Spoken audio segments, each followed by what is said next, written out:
Okay, hi everyone, here is Rashmi. आज का topic शुरू हो रहा है हम लोग का क्या, के मैप। क्यों पढ़ रहे हैं, पर्पस पता है। पिछले वीडियो में हम लोग देखे थे क्या कि भाई हमको एक ऐसा टेक्निक चाहिए जो क्या करे, कंफर्म करे हम लोगों को कि जो भी एक्सप्रेशन मेरा आया है आउटपुट का, दैट इज मिनिमाइज्ड फॉर्म, है कि नहीं, वो मिनिमम फॉर्म हो। तो मजा आ रहा है पढ़ने में, है ना। तो मिनिमम फॉर्म को फाइंड करने का ही एक तरीका क्या है अपने पास, के मैप। के मैप से जो एक्सप्रेशन हम लोग लिखेंगे वो मिनिमाइज्ड फॉर्म में ही होगा। लेकिन उससे पहले हम लोग को समझना पड़ेगा कि के मैप होता क्या है। तो देखो, इसमें अपन क्या करते हैं ना, मैपिंग करते हैं, नाम से ही समझ में आता है। तो अब नंबर ऑफ वेरिएबल के अनुसार के मैप कैसे ड्रॉ होगा, सबसे पहले हम लोग ये समझेंगे। और जब के मैप को खींचना सीख जाएंगे तो हम लोग फिर मिनिमाइज्ड उसमें एक्सप्रेशन को लिखना भी सीख जाएंगे, ठीक ना। तो अभी जो है पहले हम लोग के मैप को खींच रहे हैं। तो देखो, जनरली के मैप जो होता है ना, वो ज्यादातर 4 वेरिएबल तक के लिए सवाल आता है। बहुत बहुत एटमोस्ट हो गया तो 5 वेरिएबल तक, है ना। 6 के बाद तो वो काम ही नहीं करेगा, ठीक है। उसको विजुअलाइज करना बहुत टफ हो जाता है। तो के मैप अच्छा भी है, लेकिन इसके साथ लिमिटेशन भी है। हम लोग इसमें कंफर्टेबल 4 से 5 वेरिएबल तक रहते हैं, उससे ज्यादा नहीं रह पाते, ठीक है। तो हम लोग एक एक करके समझेंगे कि कैसे के मैप जो है अलग अलग वेरिएबल के लिए कैसे ड्रॉ करें। तो देखो, तुम्हारा जो है जैसे 2 वेरिएबल के लिए मान लो अगर के मैप ड्रॉ करना है, तो अपने को मालूम है कि 2 वेरिएबल के लिए मैक्सिमम मेरा रिप्रेजेंटेशन कितना होगा, 4, 2 to the power 4, 4 unique representation होगा। यानी कि जो हम टेबल बनाएंगे के मैप में, 4 मेरे को घर चाहिए, 4 यूनिक रिप्रेजेंटेशन हमको चाहिए। तो 4 रिप्रेजेंटेशन के लिए हमने क्या किया, लाइन खींच लिया 4, है ना, जिसमें 2 रो हो गया और 2 कॉलम हो गया, 2 रोज 2 कॉलम। तो ये देखो, ये तुम्हारा ए को रिप्रेजेंट कर रहा है इस साइड रो, और इधर कॉलम को कौन रिप्रेजेंट कर रहा है, बी, ठीक है। तो ये जो है तुम क्या किए, या तो ए की वैल्यू 0 होगी या तो 1 होगी, उसी तरीके से बी की वैल्यू 0 होगी, बी की वैल्यू 1 होगी। भाई मैप कर रहे हैं मतलब जो मैक्सिमम पॉसिबल है वो सब कुछ इसमें दिखने चाहिए, है कि नहीं। तो मैक्सिमम पॉसिबल क्या है कि ए के करस्पॉन्डिंग 2 ही वैल्यू होगा ना, इधर 0 और 1, बी के करस्पॉन्डिंग में भी 2 ही वैल्यू होगा, 0 और 1। तो जरा देखो, अगर बात प्रोडक्ट टर्म की करेंगे, तो प्रोडक्ट टर्म में अपन क्या पढ़े हैं कि प्रोडक्ट टर्म का हमेशा आउटपुट क्या होना चाहिए, 1। तो 1 आउटपुट होने के लिए क्या करना पड़ेगा, 0 को तुमको किस में रिप्रेजेंट करना पड़ेगा, कंप्लीमेंटेड फॉर्म में, तभी ना 1 होगा। तो प्रोडक्ट टर्म में, प्रोडक्ट टर्म को अपन किससे रिप्रेजेंट करते हैं, स्मॉल एम से, याद है अपने को, है कि नहीं, स्मॉल एम से प्रोडक्ट टर्म को। तो प्रोडक्ट टर्म देखो यहाँ क्या है, 0 0 है, तो ये 0 से रिप्रेजेंट हुआ M0। फिर ये टर्म देखो, ये वाला जो सेल है ये क्या है, ये 0th और 1 कॉलम, तो ये 1 हो गया, 0 1 तो 1 होता है, इसीलिए M1 से रिप्रेजेंट किया तुमने। फिर देखो ये 1 रो और 0th कॉलम, तो 1 0 क्या हो गया, 2, तो ये कौन सा टर्म रिप्रेजेंट हुआ, M2। सिमिलरली ये 1 रो 1 कॉलम, तो 1 1 क्या हो गया, 3, है कि नहीं, डेसिमल 1 1 का 3, तो इसीलिए ये M3 सेल हो गया। अब देखो, अगर बात करें अपन कि इस सेल को रिप्रेजेंट करने की, तो ये असल में क्या है, ए बार बी बार है कि नहीं। लिखने के तुम्हारे समझने के लिए लिख रहे हैं, बाकी इसकी कोई जरूरत नहीं है ना। ये M0 क्या है, ए बार बी बार, और अगर बार हटा दो तो क्या है, 0 0 है। लेकिन चूंकि हमको क्या करना है कि प्रोडक्ट टर्म का जो टर्म होता है वो हमेशा 1 में रिप्रेजेंट किया जाता है, इसलिए 0 0 को अपन क्या लिख दिए, 1 1 बार कर दिए, कम्प्लीमेंट कर दिए। ठीक उसी तरीके से देखो, ये क्या है, 0 और 1, तो 0 1 को अपन कैसे लिखेंगे, तो ए बार बी से, है कि नहीं। ये 1 0 है ना, पहले तो रो नंबर फिर कॉलम नंबर, तो 1 0 मतलब क्या है, ए बी बार। ठीक उसी तरीके से ये क्या हो जाएगा, ए बी, दोनों 1 ही है ना। तो इस तरीके से ये 4 टर्म को तुमने दिखा दिया। अब बात करते हैं हम पॉज की, यानी सम टर्म की। तो याद करो, सम टर्म को हमेशा किससे रिप्रेजेंट करते हैं, कैपिटल एम से, है ना। और ये प्रोडक्ट के फॉर्म में नहीं होता, ये किसके फॉर्म में होता है, प्लस के फॉर्म में, याद है तुम्हें, सम के फॉर्म में। सम में क्या होता है, टर्म हमेशा क्या होना चाहिए, 0, है ना। तो 0 होने के लिए देखो बाबू क्या होगा, ये 0 0 है, तो ये तो ठीक ही है, इसको रहने देंगे हम लोग, ए प्लस बी, है कि नहीं, ए प्लस बी बिल्कुल सही है। फिर उसी तरीके से देखो, ये 0 है और ये 1 है, तो मामला बिगड़ा, 0 है तब तो इसको ए रहने देंगे, लेकिन जो 1 है उसको क्या करेंगे, कॉम्प्लीमेंट करेंगे, क्यों, क्योंकि हमको सम टर्म हमेशा क्या चाहिए, जीरो, प्रोडक्ट टर्म हमेशा क्या चाहिए, 1, और सम टर्म हमेशा क्या चाहिए हम लोग को, जीरो। तो इसीलिए इसको किससे रिप्रेजेंट करेंगे, ए प्लस बी बार से। और ऐसे भी देखो ना, तुम इतना दिमाग ना भी लगाओ तो ये देखो, ये ए कॉलम को, रो को रिप्रेजेंट कर रहा है और ये बी बार को रिप्रेजेंट कर रहा है ना। तो इसको तुम ए प्लस बी बार लिख सकते हो, ये 1 है इसलिए उसको बी बार करना पड़ा, सम टर्म। ठीक है, जैसे भी तुमको याद करने में सहूलियत लगी, बाकी मुझे तो लग रहा है मैं जैसे कर रही हूँ ये याद रखना ज्यादा आसान है। अब देखो ये 1 है, तो 1 है तो भाई जीरो करना होगा, तो ए बार करना पड़ेगा अपने को। और बी तो ऑलरेडी जीरो है तो इसको ऐसे ही छोड़ देंगे। और उसी तरीके से M3 को क्या लिखेंगे हम लोग, 1 है तो फिर इसको ए बार करना पड़ेगा, और 1 है तो इसको क्या करना पड़ेगा, बी बार। तो ए बार प्लस बी बार। समझ में आया क्या, कुछ तो नहीं मैंने बताया, मैंने बोला कि देखो भाई 2 वेरिएबल है तो हमको ब्लॉक कितना चाहिए, 4, 4, एक ब्लॉक में 4 सेल चाहिए। 4 सेल को रिप्रेजेंट हम प्रोडक्ट टर्म में भी कर सकते हैं और सम टर्म में भी कर सकते हैं। सम टर्म में जब अपन करें, प्रोडक्ट टर्म में जब अपन करेंगे तो हमेशा टर्म का आउटपुट क्या होना चाहिए, 1। तो उसी हिसाब से तुमने कॉम्प्लीमेंट किया यहाँ पर। सम टर्म में अगर हमको रिप्रेजेंट करना है तो हमको सम का रिजल्ट क्या होना चाहिए, हमेशा 0। तो उसी हिसाब से तुमने सम किया इसमें कॉम्प्लीमेंट करके, ठीक है। तो अगर ये समझ रहे हो तो फटाफट 3 वेरिएबल के लिए खींचते हैं। 3 वेरिएबल है तो हम लोग को सेल कितना चाहिए, 8 बोलोगे कि 2 टू द पावर 3 क्या हो जाएगा, 8 हो जाएगा। अब 8 को खींचने के लिए क्या करना पड़ेगा, ए बी सी ऐसे करना पड़ेगा। तो ए और बी सी इधर, तो ए के लिए मैक्सिमम वैल्यू क्या होगा, या तो 0 या तो 1। इसमें क्या हो जाएगा, देखो इसमें 0 0 हो जाएगा, 0 1 1, देखो पहले 0 फिर 1। मैंने ये सही लिखा है क्या, तो कहोगे नहीं आपने तो गलत कर दिया, क्योंकि एडजेसेंट डिफरेंस 1 1 1 1 है। क्यों, एडजेसेंट डिफरेंस क्या होता है, हमेशा 1 होना चाहिए। तो यहाँ तो डिफरेंस कुछ है ही, 1 जीरो हो जा रहा है, तो यहाँ 1 1 होना चाहिए, है ना।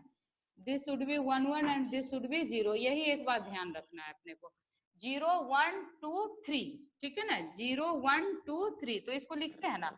अगर बात प्रोडक्ट टर्म से करेंगे तो प्रोडक्ट टर्म को हम लोग किससे लिखते हैं, स्मॉल लेटर से। तो M0 M1 M2 M3, है कि नहीं।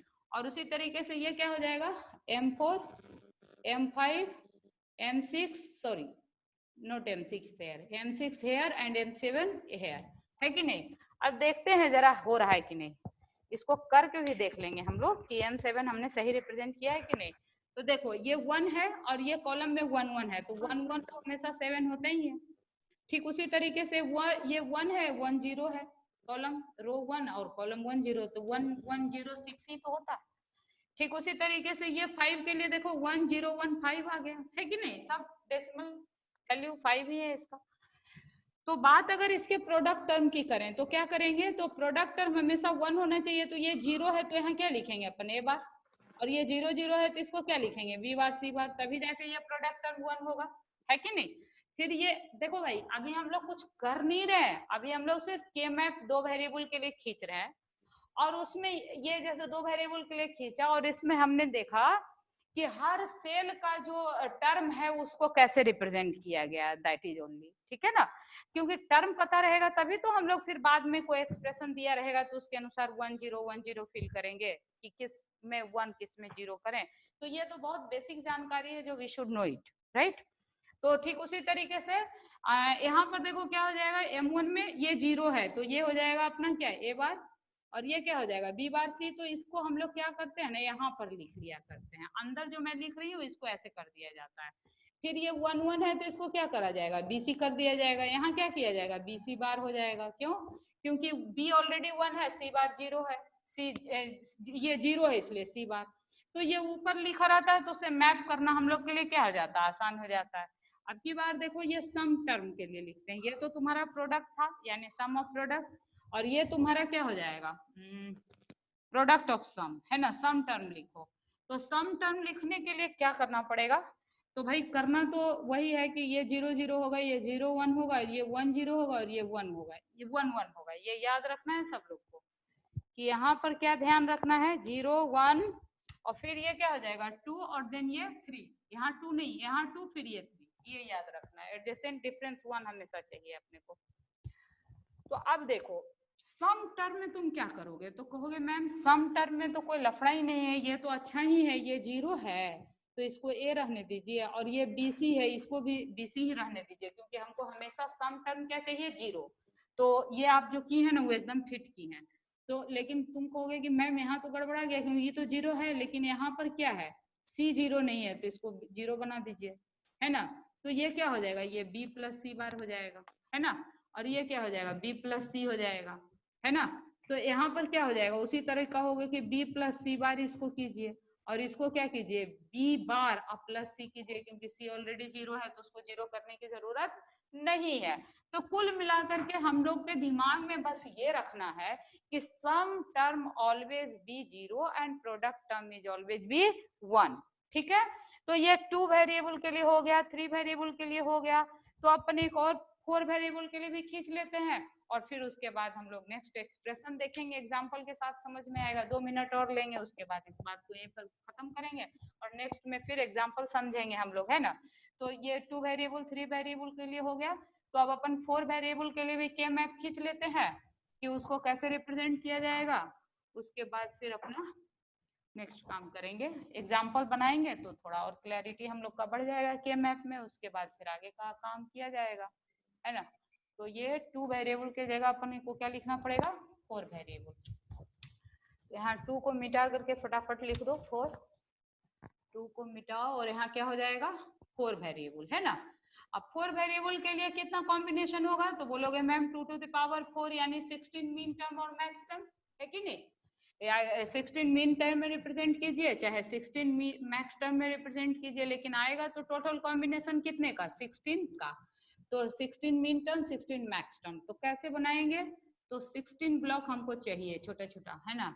तो इसको 4 कॉलम में और 4 रो में डिवाइड कर लेते हैं फटाफट, इस बात में ज्यादा समय क्या लगाना है कि नहीं।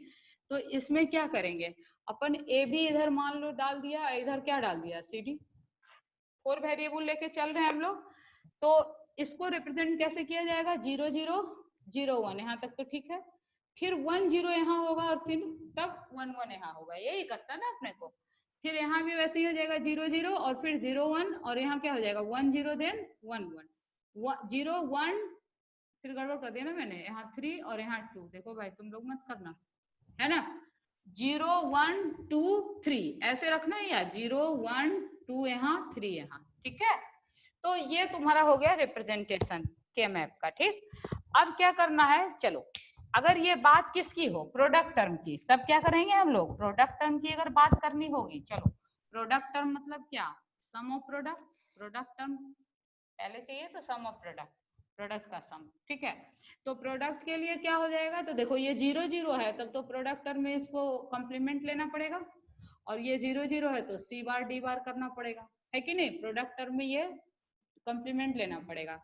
उसी प्रकार से यहाँ पर क्या लिखोगे, कहोगे मैम ए बार भी लिखेंगे, और यहाँ पर ए भी लिखेंगे, क्योंकि ये दोनों ऑलरेडी 1 है। यहाँ ए और बी बार कर देंगे, क्योंकि जो 0 है उसको कॉम्प्लीमेंट कर दिया हमने, है कि नहीं, तभी तो 1 आएगा। Product term always should be 1। फिर उसी तरीके से यहाँ क्या हो जाएगा, C बार D, और यहाँ क्या हो जाएगा CD, और यहाँ क्या हो जाएगा CD बार। मजा आ गया, बहुत सिंपल, है कि नहीं, बहुत सिंपल। तो ये ब्लॉक हमने दिखा दिया। अब अगर किसी भी सेल को अपने को रिप्रेजेंट करना है, सपोज इसको करना है, तो ये किसको रिप्रेजेंट कर रहा है, तो कहोगे मैम देखिए ना, ए बी हो गया, और ये क्या हो गया, CD। अच्छा, कई बार हम लोग को क्या रहता है ना, दिया रहता है नंबर में कि भाई फलान टर्म में 0 है 1 है ऐसे, तो थोड़ा नंबरिंग भी ध्यान रखना चाहिए हम लोग को। तो देखो ये 0 1 2 2 3, तो इसका क्या करोगे 4 5, यहाँ 6 और ये 7। फिर देखो ये रो छोड़ो, इसमें आओ 8 9 10 11 12 13 14 फिर 15, 16 हो गया ना। देख लो, किसी को भी चेक कर लो, देखो 1 1 1 1 15 है ना। 10 10 को भी चेक कर लो, 10 कहाँ है, देखो 10 यहाँ है, देखो 1 0 1 0, 10 का रिप्रेजेंटेशन क्या होता है 1 0 1 0, तो है ना। तो यू शुड रिमेम्बर दिस। तो ये ना थोड़ा सा खींच के प्रैक्टिस कर लेना, हमने भी बहुत खींचा है, इसीलिए हमको याद हो गया है सब, है ना। तुम लोग भी थोड़ा सा 2 बार 4 बार खींच लेना है इसको। एक सवाल तो पक्का रहेगा 7 से 10 नंबर का कम से कम फ्रॉम के मैप, नहीं तो 14 marks question will come from this topic only, right. तो एकदम से ये बहुत बहुत इंपॉर्टेंट है, तो इसको कर लेना है। और इसका एप्लीकेशन भी आगे बहुत है, एप्लीकेशन भी खूब है, ऐसा नहीं है कि मैप बस यहाँ पर खींच लिया और बात समाप्त हो गई, ठीक है ना। तो इसको हम लोग क्या करते हैं, यहीं पर रहने दें या फिर थोड़ा ग्रुपिंग पे भी चर्चा कर लें कि के मैप में ग्रुपिंग कैसे किया जाएगा?